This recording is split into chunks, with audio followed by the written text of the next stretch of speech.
Hi hello welcome to my channel. കാര്യത്തിൽ കിളിക്കൂടിൻ്റെ വിശേഷം നോക്കിയാലോ. അപ്പോൾ ആരെങ്കിലും ചാനൽ ആദ്യമായിട്ടാണ് കാണുന്നതെങ്കിൽ ഒന്ന് സബ്സ്ക്രൈബ് ചെയ്ത് സപ്പോർട്ട് ചെയ്യണേ. അങ്ങനെ നമ്മളെ സുധീഷ് നിധിയുടെ റൂമിൽ നിധിയെയും വെയിറ്റ് ചെയ്ത് നിൽക്കുകയാണല്ലോ. അങ്ങനെ നിധി വന്ന് ഡോറ് ക്ലോസ് ചെയ്തിട്ട് കുറ്റിയൊക്കെ ഇടുന്നുണ്ട്. അപ്പോൾ അത് കാണുമ്പോൾ സുധീഷ് പറയുന്നുണ്ട് കേട്ടോ, കുറ്റി ഇട്ടോളൂ ആരെങ്കിലും വന്നാലോ എന്നൊക്കെ. അപ്പോൾ ഇനി ആരും ഇങ്ങോട്ട് വരാൻ, എല്ലാവരും കിടന്നില്ല, ആരും ഇനി ഇങ്ങോട്ട് വരില്ല എന്ന് ഒന്നും പറയാൻ പറ്റില്ലേ. കുറേ കാലത്തിന് ശേഷം എല്ലാവരും കാണില്ലേ, അപ്പോൾ അവർക്ക് എന്തെങ്കിലുമൊക്കെ പറയാനുണ്ടായിരിക്കും. അതുകൊണ്ട് കുറ്റിയിട്ടോളൂന്ന്. അതൊന്നും ഉണ്ടാവില്ല എന്നൊക്കെ പറഞ്ഞിട്ട് നിധി കുറ്റിയിടുന്നുണ്ട് കേട്ടോ വാതിൽ. എന്തായാലും കുറേ കാലത്തെ സ്വപ്നം പോലത്തെ ഒരു ആഗ്രഹമായിരുന്നു നമ്മളെ സുധീഷിന് നിധിയുടെ കൂടെ കിടക്കണം എന്നുള്ളതൊക്കെ. എന്തായാലും അതൊരിക്കലും നടക്കില്ല. ഇപ്പോഴും ഒരുമിച്ച് കിടക്കാൻ പറ്റിയിട്ടില്ലെങ്കിലും ഒരു റൂം വരെ എത്തിയല്ലോ എന്നുള്ള ആശ്വാസത്തിലാണ് സുധീഷ് നിൽക്കുന്നത് കേട്ടോ. അങ്ങനെ നമ്മളെ നിധി പൊട്ടൊക്കെ കണ്ണാടിയിൽ ഒട്ടിച്ച് വെച്ചിട്ട് കിടക്കാനൊക്കെ തയ്യാറായിട്ട് നിൽക്കുന്നുണ്ട്. സുധീഷാണെങ്കിൽ AC കൊണ്ട് ഭയങ്കരമായിട്ട് തണുപ്പടിച്ചിട്ട് നിധിയോട് പുതപ്പ് തരാനൊക്കെ ആവശ്യപ്പെടുന്നുണ്ട്. അങ്ങനെ നിധി വന്നിട്ട് പുതപ്പൊക്കെ സുധീഷിന് എടുത്ത് കൊടുക്കുന്നുണ്ട് കേട്ടോ. സുധീഷ് നേരെ പോയിട്ട് തറയിൽ വിരിച്ച പായയിലാട്ടോ കിടക്കുന്നത്. അപ്പം നിധി പറയുന്നുണ്ട്, സുധീഷ് വേണമെങ്കിൽ കട്ടിലിൽ കിടന്നോളൂ, ഞാൻ തറയിൽ കിടന്നോളാം എന്ന് പറയുന്നുണ്ട് കേട്ടോ. വേണ്ട, നിധിയെ തറയിൽ കിടത്തിയിട്ട് ഞാൻ കട്ടിലിൽ കിടക്കുകയെ, അതൊന്നും വേണ്ട, ഞാൻ തറയിൽ കിടന്നോളാം എന്ന് പറഞ്ഞ് സുധീഷ് തറയിൽ കിടക്കുകയാണ് ചെയ്യുന്നത്. നിധിയാണെങ്കിൽ പറയുന്നുണ്ട് കേട്ടോ, ചില സമയത്ത് മാത്രമേ ഈ ഒരു നല്ല സ്വഭാവം കാണിക്കുന്നുള്ളൂ എന്നുള്ള രീതിയിൽ സുധീഷിനെ ഒന്ന് കളിയാക്കുന്നുണ്ട് കേട്ടോ. ലൈറ്റ് ഇട്ട് കിടക്കുന്നതുകൊണ്ട് സുധീഷിന് ബുദ്ധിമുട്ടൊന്നുമില്ലല്ലോ എന്ന് നിധി ചോദിക്കുമ്പോൾ, ലൈറ്റ് ഓഫ് ആക്കുക, ഒരു ചെറിയൊരു ലൈറ്റിൽ കിടക്കാന്ന് പറഞ്ഞിട്ട് നമ്മളെ നിധി ഒരു ചെറിയ ഡിം ലൈറ്റ് ഒക്കെ ഇട്ടിട്ട് കിടക്കുന്നുണ്ട് കേട്ടോ. അത് കഴിഞ്ഞ് അപ്പോൾ തന്നെ നമ്മളെ സുധീഷ് ഉറങ്ങിയോ എന്ന് ചോദിക്കുന്നുണ്ട് താഴെ നിന്ന് നിധിയോട് മുകളിലേക്ക്. ഇപ്പോൾ വന്ന് കിടന്നിട്ടല്ലേ ഉള്ളൂ, അപ്പോഴേക്കും ഉറക്കം വരില്ലല്ലോ എന്ന് നിധി തിരിച്ചു പറയുന്നുണ്ട് കേട്ടോ. അങ്ങനെ സുധീഷിനാണെങ്കിൽ ഭയങ്കര നിധി വന്ന് മുകളിൽ കിടന്ന് ആ ഒരു സന്തോഷമൊക്കെ ഭയങ്കരമായിട്ട് ഉണ്ട്. അത് എങ്ങനെയുണ്ട് എക്സ്പ്രസ് ചെയ്യണമെന്ന് അങ്ങനെയൊക്കെ അറിയില്ല. എനിക്ക് പേടിയില്ലേ എന്നൊക്കെ ചോദിക്കുന്നുണ്ട് കേട്ടോ. എന്തിന് പേടിക്കണം, ഒന്നില്ലെങ്കിലും അവിടെ വീട്ടിൽ നിൽക്കുമ്പോൾ നിന്റെ വാതിലിൻ്റെ അടുത്തെങ്ങാനും ഞാൻ വന്ന സുഭാഷ് ഏട്ടാ സുധീഷ് വന്നു എന്നൊക്കെ പറഞ്ഞ് ഭയങ്കര ആർപ്പും വിളിയൊക്കെ ആണല്ലോ. ഇപ്പം അങ്ങനെയൊന്നും ഇല്ല, ഇപ്പോൾ ഒരു റൂമിലാണല്ലോ കിടക്കുന്നത്, അപ്പോൾ സ്വാഭാവികമായിട്ടും പേടി വേണ്ടെന്നൊക്കെ ചോദിക്കുന്നുണ്ട്. അപ്പം നിധിയാണെങ്കിൽ, ഹലോ, ഇത് എൻ്റെ അച്ഛൻ്റെ വീടാണ്, ഇവിടെ എൻ്റെ അച്ഛനും അമ്മയും ചേട്ടനും ചേട്ടത്തിയും ഒക്കെ ഉണ്ട്. അപ്പം ഇവിടുന്ന് നിങ്ങൾ എന്നെ എന്ത് ചെയ്യാനാ, നിങ്ങൾക്കൊന്നും ചെയ്യാൻ പറ്റില്ല എന്ന്. അഥവാ ഞാൻ ചെയ്താൽ തന്നെ നീ എന്ത് പറഞ്ഞിട്ടാ നിലവിളിക്കാന്ന് സുധീഷ് ചോദിക്കുന്നുണ്ട് കേട്ടോ. അയ്യോ, എൻ്റെ ഭർത്താവ് എന്നെ കയറി പിടിച്ചേന്ന് പറഞ്ഞിട്ട് നിലവിളിക്കുമെന്ന് ചോദിക്കുമ്പോൾ, ഹലോ, ഞാൻ അങ്ങനെയല്ല നിലവിളിക്കാൻ വേണ്ടി പോകുന്നത്, ഇയാൾ എന്നെ കൊല്ലാൻ വന്നേന്ന് പറഞ്ഞിട്ടാണ് ഞാൻ നിലവിളിക്കുന്നതെന്ന് നിധി പറയുന്നുണ്ട് കേട്ടോ. അപ്പോൾ എന്തായാലും നിധി സൂപ്പറായിട്ട് ഡയലോഗൊക്കെ തിരിച്ച് ഉരുളക്കുപ്പേരി പോലെ സുധീഷിന് കൊടുക്കുന്നുണ്ട്. സുധീഷിനെ ഒരിക്കലും വിട്ടുകൊടുക്കുന്നില്ല. സുധീഷ് പറയുന്നതിനൊക്കെ നല്ല ചുടിചുടാന്നുള്ള മറുപടി നിധി ഒപ്പത്തിനൊപ്പം പറയുന്നുണ്ട് കേട്ടോ. ആ സീനൊക്കെ കാണാൻ നല്ല അടിപൊളിയായിട്ടുണ്ട്.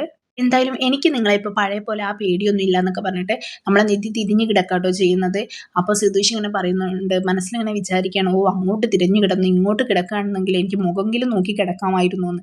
പിന്നെ കുറച്ച് കഴിഞ്ഞപ്പോൾ നിധി ഇങ്ങോട്ട് തന്നെ തിരിഞ്ഞ് കിടക്കുന്നുണ്ട് കേട്ടോ. അപ്പോൾ സുധീഷിനെ ഇങ്ങനെ നോക്കി ആസ്വദിക്കാമല്ലോ എന്ന് വിചാരിച്ചിട്ട് സുധീഷാണെങ്കിൽ നിധിയുടെ അടുത്ത് ഇതിന് മുൻപ് പറഞ്ഞിരുന്നു കേട്ടോ, നിധി എത്ര ഭാഗ്യവതിയാണ്, ഇത്രയും വലിയൊരു സൗകര്യമുള്ള വീട്ടിൽ നിന്നിട്ടും ഇങ്ങനെയുള്ള റൂമും കാര്യങ്ങളൊക്കെ ഉണ്ടായിട്ടും നിധി അവിടെ എത്രമാത്രം എൻ്റെ വീട്ടിൽ അഡ്ജസ്റ്റ് ചെയ്യുന്നുണ്ടെന്നുള്ളത് എനിക്ക് ഇപ്പോഴാണ് മനസ്സിലായതെന്നൊക്കെ പറയുന്നുണ്ട് കേട്ടോ.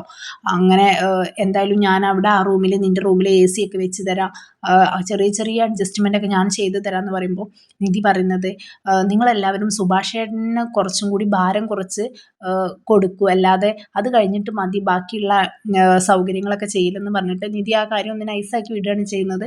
അതൊക്കെ കഴിഞ്ഞ് നിധി തിരിഞ്ഞു കിടക്കുമ്പോൾ നമ്മളെ സുധീഷ് തറയിൽ നിന്ന് എണീറ്റിരുന്നിട്ട് നമ്മളെ നിധിയെ ഉറക്കത്തിൽ ഇങ്ങനെ നോക്കിക്കൊണ്ടിരിക്കുക കേട്ടോ. ഉറങ്ങുന്ന നിധിയുടെ സൗന്ദര്യം ആസ്വദിച്ച് അവൻ ഇങ്ങനെ ഇരുന്നുകൊണ്ടിരിക്കുകയാണ്.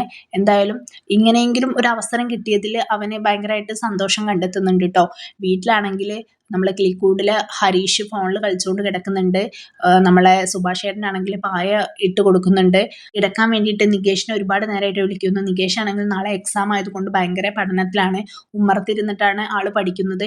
നികേഷ് മതി, നീ നാളെ നേരത്തെ എണീറ്റ് പഠിക്കും, ഇപ്പോൾ വന്ന് കിടക്കുന്നൊക്കെ പറഞ്ഞിട്ട് സുഭാഷ് ചേട്ടൻ ഒരുപാട് നികേഷിനെ നിർബന്ധിക്കുന്നുണ്ട് കേട്ടോ. വേണ്ട ചേട്ടാ, നിങ്ങൾ കിടന്നോളൂ, ഞാൻ വന്നോളാം എന്നൊക്കെ പറയുന്നുണ്ട്, എനിക്ക് നാളെ എക്സാം ഉള്ളതല്ലേ. സുഭാഷ് ചേട്ടൻ കാപ്പി ഇട്ട് തരണം മോനെ എന്ന് ചോദിക്കുമ്പോൾ, വേണ്ട ചേട്ടൻ കിടന്നോളൂ, ഞാൻ വന്നോളാം എന്നൊക്കെ പറഞ്ഞിട്ട് സുഭാഷ് ചേട്ടനും ഹരീഷും കിടക്കുകയാണ് ചെയ്യുന്നത്. ആ സമയത്താണ് നമ്മളെ പുറത്തുനിന്ന് നമ്മളെ ഭാസ്കരനച്ഛൻ പാട്ടും പാടി സൈക്കിളായിട്ട് വരുന്നുണ്ട്. കയ്യിലൊരു കവറൊക്കെ ഉണ്ട് കേട്ടോ.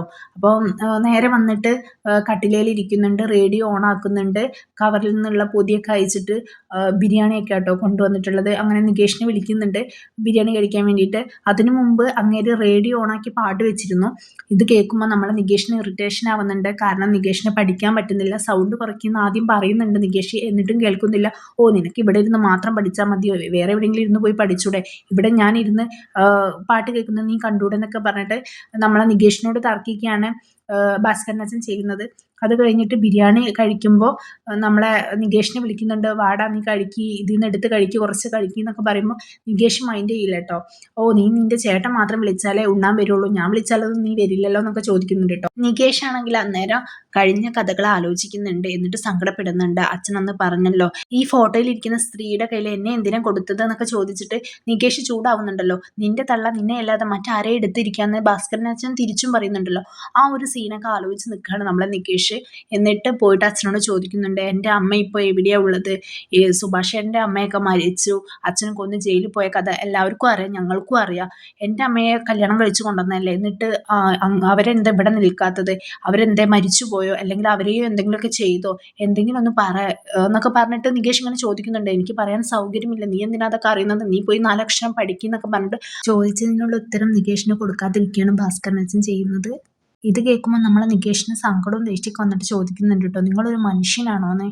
അപ്പോൾ അച്ഛൻ പറയുന്നത്, ഞാനൊരു മനുഷ്യനാണോന്നല്ലേ എന്നും നീ ചോദിക്കുന്നത്, ഈ വീട്ടിൽ നിന്ന് എല്ലാവരും ചോദിക്കുന്നത്, അല്ലാന്ന് മനസ്സിലായല്ലോ, പിന്നെ എന്തുമാത്രം ഇത്ര ചോദിക്കാൻ എന്നൊക്കെ പറഞ്ഞിട്ട് ആ ടോപ്പിക് അവിടെ അവസാനിപ്പിക്കുകയാട്ടോ ചെയ്യുന്നത്. നികേഷ് ആണെങ്കിൽ സങ്കടത്തോടു കൂടി ആ പടിയിൽ പോയി ഇരുന്നിട്ട് പുസ്തകം പഠിക്കാൻ വേണ്ടി നോക്കുന്നുണ്ടെങ്കിലോ പിന്നീട് അവന് പറ്റുന്നില്ല. അന്നുണ്ടായ ഓരോ കാര്യങ്ങളും മനസ്സിലേക്ക് ഇങ്ങനെ വരിക കേട്ടോ. അവൻ്റെ അമ്മയുടെ ചിത്രവും അതുപോലെ തന്നെ ഭാസ്കരനച്ഛനുമായിട്ടുണ്ടായ ഡയലോഗ്സ് ഒക്കെ മനസ്സിലേക്ക് വരുമ്പോൾ അവന് സങ്കടം വന്നിട്ട് അവന് പുസ്തകം പഠിക്കാൻ പറ്റുന്നില്ല കേട്ടോ. അന്നേരം നമ്മളെ ഭാസ്കരനച്ഛന് ബിരിയാണി കഴിച്ചുകൊണ്ടിരിക്കുമ്പോൾ ചുമക്കുന്നുണ്ട് കേട്ടോ. ചുമച്ച് കൺട്രോൾ തെറ്റുന്നുണ്ട്. അപ്പം അത് കാണുമ്പോൾ നമ്മൾ നികേഷിന് പേടിയാവുന്നുണ്ട് കേട്ടോ കുറച്ചൊക്കെ. കാരണം അച്ഛനെന്തോ വല്ലാത്തൊരു അവസ്ഥയിലായി. അപ്പോൾ നമ്മളെ നികേഷ് വേഗം കുറച്ച് വെള്ളമൊക്കെ കൊണ്ടുപോയി കൊടുക്കുന്നുണ്ട് കേട്ടോ. അങ്ങനെ അതൊക്കെ കഴിഞ്ഞപ്പോൾ അച്ഛൻ ചോദിക്കുന്നുണ്ടോ, ഓ നീയൊക്കെ മരിക്കാൻ നേരത്ത് തുള്ളി വെള്ളം തരില്ലല്ലോ, ഈ വെള്ളം തരാൻ വേണ്ടിയിട്ടാണ് ഇത്രയും ടൈം എടുത്തത്, നിന്നെയൊക്കെ വിശ്വസിക്കാവോ, നിങ്ങളൊക്കെ വേണമെങ്കിൽ ചത്തില്ലേല് കഴുത്ത് ഞെരുക്കി കൊന്നോളും എന്നൊക്കെ പറഞ്ഞിട്ട് ഭയങ്കരമായിട്ട് ആക്ഷേപിക്കുന്നുണ്ട് കേട്ടോ നികേഷ് വെള്ളം കൊടുക്കാൻ നേരം വൈകിയതിൽ. അങ്ങനെ അതൊക്കെ കഴിഞ്ഞിട്ട് പിന്നെ കാണിക്കുന്ന സീന് നീതുവിൻ്റെയും ഹരീഷിൻ്റെയും ആട്ടോ. നീതു നമ്മളെ ഹരീഷിനെ വിളിക്കുന്നുണ്ട്. അന്നേരം ഹരീഷ് പല്ല് തേച്ചുകൊണ്ടിരിക്കുകയായിരിക്കും രാവിലെ. അപ്പോൾ വേഗം പോയി നോക്കുമ്പോൾ അത് നീതു ആയിരിക്കും. അത് കാണുമ്പോൾ ഹരീഷിന് ഭയങ്കരമായിട്ട് സന്തോഷമാവുന്നുണ്ട് കേട്ടോ. അന്നേരം കോൾ എടുക്കൂല കേട്ടോ. അവൻ പോയിട്ട് വേഗം ബ്രഷൊക്കെ ചെയ്ത് വന്നിട്ട് കോൾ എടുക്കാമെന്ന് വിചാരിക്കും. എന്നിട്ട് നോക്കുന്നുണ്ട് ചുറ്റിൽ ആരെങ്കിലും നികേഷോ അച്ഛനോ സുഭാഷേട്ടനോ ആരെങ്കിലും കാണുന്നുണ്ടോ എന്നുള്ളൊരു ടെൻഷനുണ്ട്. ഫോൺ എടുക്കാതെ ചുറ്റിൽ നോക്കുന്നുണ്ട് കേട്ടോ, ഒരു ടെൻഷൻ പോലെ. ഇത് നികേഷ് കാണുന്നുണ്ട്, എന്തോ ഒരു സ്പെല്ലിംഗ് മിസ്റ്റേക്ക് അവന് തോന്നും കേട്ടോ. അങ്ങനെ അവൻ റൂമിലേക്ക് പോകും. പിന്നെ കുറച്ച് കഴിഞ്ഞിട്ടാണ് അവൻ ഹരീഷിനെ ചെക്കപ്പ് ചെയ്യാൻ വേണ്ടിയിട്ട് വരുന്നത് കേട്ടോ. അന്നേരം ഹരീഷ് ഭയങ്കരമായിട്ട് ടൈപ്പിങ്ങിലായിരിക്കും. നീതു അവിടെ നിന്ന് ടൈപ്പ് ചെയ്യുന്നത് കാണുന്നുണ്ട്, പക്ഷെ ഇങ്ങോട്ട് മെസ്സേജ് എത്തുന്നില്ല എന്നുള്ള ടെൻഷനിലാണ്. കുറേ നേരമായാലും ടൈപ്പ് ചെയ്യുന്നത്, എന്താണോ എഴുതി കൂട്ടുന്നത്. അങ്ങേര് നേരിട്ട് കാണുമ്പോൾ പറയാൻ പറ്റാത്ത കാര്യം മെസ്സേജ് അയച്ച് പറയായിരിക്കുമോ, ആ ടൈപ്പൊന്നും അല്ലല്ലോ അയാൾ എന്നൊക്കെ വിചാരിച്ചിട്ട് നീതു ഭയങ്കരമായിട്ട് ആലോചനയിലാണ്. ഹരീഷ് ആണെങ്കിൽ ടൈപ്പ് ചെയ്യുന്നുണ്ട്, ഡിലീറ്റ് ചെയ്യുന്നുണ്ട്, വീണ്ടും ടൈപ്പ് ചെയ്യുന്നുണ്ട്. ഇത് ബാക്കിൽ നിന്ന് നമ്മളെ നികേഷ് കണ്ടുകൊണ്ടിരിക്കുന്നുണ്ട് കേട്ടോ. പെട്ടെന്നായിരിക്കും നികേഷ് സൗണ്ട് ഉണ്ടാക്കുമ്പോൾ നമ്മൾ ഹരീഷ് കേൾക്കുന്നത്. ആരാന്ന് ചോദിക്കുമ്പോൾ അതെൻ്റെ കസ്റ്റമറാണ്, അത് വണ്ടീൻ്റെ കാര്യം ചോദിച്ച് മെസ്സേജ് അയക്കുന്ന, അല്ല ഒന്നുമല്ല എന്നൊക്കെ പറയും കേട്ടോ. അതിനാണ് ഇത്രമാത്രം, ഞാൻ കണ്ടുകൊണ്ടിരിക്കുകയല്ലേ, പിന്നെന്താ പറഞ്ഞാലെന്നൊക്കെ നികേഷ് ചോദിക്കുന്നുണ്ട്. പക്ഷെ ഒരു തരത്തിലും ഹരീഷ് സമ്മതിക്കുന്നില്ല കേട്ടോ. നീതുവാണ് മെസ്സേജ് ചെയ്യുന്നത് എന്നൊന്നും സമ്മതിക്കുന്നില്ല. അവന് ഭയങ്കര ചടപ്പുണ്ട്. അന്നേരം സുഭാഷ് ചേട്ടൻ ചായയായിട്ട് ഹരീഷിന് വരുന്നുണ്ട് കേട്ടോ. എന്നിട്ട് സുഭാഷ് ചേട്ടനോടും നികേഷ് പറയുമ്പോൾ സുഭാഷ് ചേട്ടനോടും നമ്മൾ ഹരീഷ് സത്യമൊന്നും പറയുന്നില്ല. അതെൻ്റെ ഒരു കസ്റ്റമറാണ്, അത് വണ്ടീൻ്റെ കാര്യം ചോദിച്ച് മെസ്സേജ് അയക്കുന്ന, എല്ലാതും ഒന്നും അല്ല കേട്ടോ എന്നൊക്കെ പറയുന്നുണ്ട്. അപ്പോഴായിരിക്കും പെട്ടെന്ന് നമ്മൾ നീതുവിൻ്റെ കോള് വീണ്ടും വരിക. അന്നേരം ഇവൻ ഒന്ന് പേടിക്കിട്ടു ഇവരെ മുന്നിൽ നിന്ന്. ഇതെൻ്റെ കസ്റ്റമറാണ്, ഞാനിപ്പോൾ വരട്ടെ, ഒരു മിനിറ്റ് എന്നൊക്കെ പറഞ്ഞിട്ട് കുറച്ച് മാറി നിന്ന് സംസാരിക്കുന്നുണ്ട്.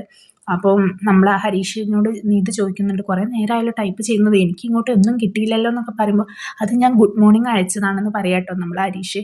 എന്നിട്ട് ഇത്രയും ലേറ്റ് ആയോന്ന്, അതല്ല ഞാൻ ഗുഡ് മോർണിംഗിൻ്റെ കൂടെ എന്ത് ഇടണം എന്ന് ആലോചിക്കുകയായിരുന്നു, എന്നാൽ പിന്നെ ലിവർ ഇട്ടൂടെ എന്ന് ചോദിക്കുന്നുണ്ട്. അതും ഇതിലുണ്ടോ വാട്സപ്പിൽ എന്നൊക്കെ ചോദിക്കുകയാണ്. അപ്പം ഇത് മാറി നിന്നിട്ട് നമ്മളെ ഹരീഷിനെ സുഭാഷ് ചേട്ടനും നികേഷും വാച്ച് ചെയ്യുന്നുണ്ട് കേട്ടോ. അപ്പോൾ അവർക്ക് ഏകദേശമൊക്കെ കാര്യം പിടികിട്ടി. എന്നാലും അവരും തുറന്ന് ചോദിക്കുന്നൊന്നുമില്ല, നീതു ആണോ അല്ലെങ്കിൽ വേറെ എന്തെങ്കിലും പ്രണയത്തിൽ കുടുങ്ങിയോ എന്നൊന്നും ചോദിക്കുന്നില്ല കേട്ടോ. സുഭാഷ് ചേട്ടനും നികേഷും കോള് ചെയ്യുന്നത് ശ്രദ്ധിക്കുന്നുണ്ടെന്ന് മനസ്സിലായപ്പോൾ നമ്മളെ ഹരീഷ് വേഗം കോള് കട്ട് ചെയ്യാട്ടോ ചെയ്യുന്നത്. നമ്മളെ നീതുവിനാണെങ്കിൽ അത് ഭയങ്കരമായിട്ട് എന്തോ ഹേർട്ട് ചെയ്യുന്ന പോലെ ആയിട്ടുണ്ട്. പെട്ടെന്ന് കോള് കട്ട് ചെയ്തപ്പോൾ അവൾക്ക് അത് ഇഷ്ടപ്പെട്ടില്ല. കാരണം വിളിച്ചുകൊണ്ടിരിക്കുന്നതിൻ്റെ ഇടയിലാണ് പെട്ടെന്ന് കട്ട് ചെയ്തത്. അപ്പോൾ അവൾ കുറച്ച് നേരം സംസാരിക്കാൻ വേണ്ടി വിളിച്ചതായിരിക്കും. പക്ഷേ ഹരീഷിനാണെങ്കിൽ ഒടുക്കത്തെ ചടപ്പുകൊണ്ട് വിളിക്കാനും പറ്റുന്നില്ല.